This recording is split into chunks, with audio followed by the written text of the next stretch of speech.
Bonjour. Comme promis, je vais vous proposer une deuxième petite série de mouvements et ce sera la dernière. Euh, Avant ça, j'aimerais bien repréciser le sens de ma démarche pour qu'il n'y ait pas de malentendu. Les mouvements que je vous propose, que je vais vous montrer, ce sont les mouvements tels que nous les avons travaillés avec Maître Noro et pas tels que c'est forcément pratiqué dans les écoles traditionnelles de Yale. C'est vrai qu'il y a parfois une petite différence entre la façon dont Maître Noro les réalisait et la manière classique de les faire. Bon, pourtant, mieux que n'importe qui, Maître Noro connaissait la façon traditionnelle de réaliser les mouvements de Yale. Et de mon point de vue, s'il a modifié un peu sa façon de faire, c'est pour être en accord avec sa propre recherche. Je pense que ça s'inscrit dans une démarche plus globale pour Maître Noro, d'aller vers plus de simplicité, d'épurer le mouvement, quelque sorte de se débarrasser du superflu pour aller vers l'essentiel. Pour vous donner un aperçu de ces petites différences qui vont dans le sens de la simplicité, mais qui ne remettent pas du tout en cause l'ensemble du mouvement.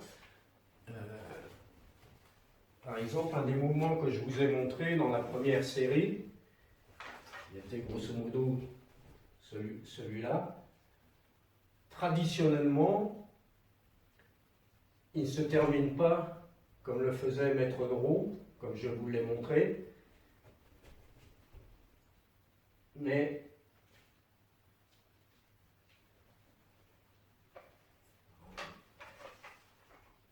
comme ceci. Et donc ça me conforte dans l'idée que Maître Noro s'est débarrassé de ce qu'on pourrait appeler un certain décorum pour effectivement aller vers quelque chose de plus essentiel, de plus simple.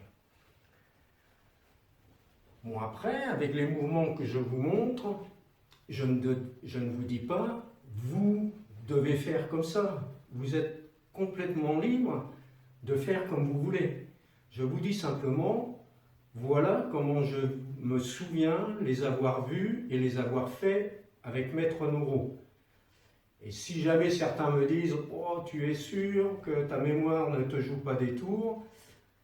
J'ai quelques vidéos où on voit Maître Noro faire des démonstrations d'IAI, et sur deux vidéos où il fait ce mouvement-là, il termine bien de cette manière-là.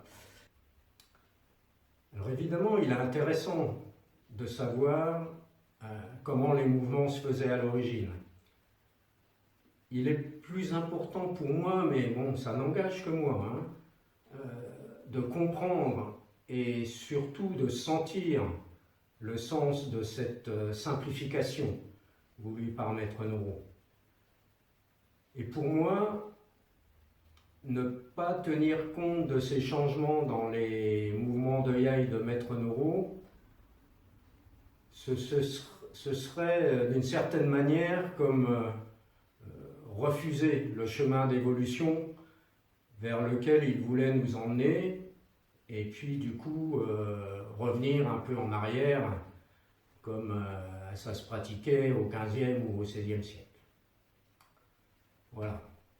Donc j'arrête de parler et je vous montre la deuxième série de mouvements.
Il y a d'autres mouvements, mais j'ai préféré me cantonner à ceux que je connais à peu près bien.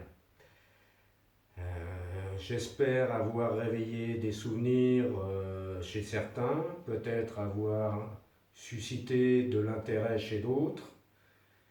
Mais bon, je rassure celles et ceux qui n'ont pas l'intention de se lancer dans la pratique du yai, ça ne vous empêchera pas d'être de bons pratiquants de kinomichi. Un des intérêts que je vois dans la pratique du yai, c'est que le sabre ne connaît pas la complaisance. C'est-à-dire que si votre mouvement n'est pas juste, vous allez le sentir tout de suite. À une époque au Japon, on disait que le sabre est l'âme du guerrier. On pourrait dire aujourd'hui que le sabre est le miroir de nos déséquilibres. Je ferai une toute dernière vidéo parce que dans cette dernière série que j'ai présentée, il y a quelques mouvements qui méritent des explications.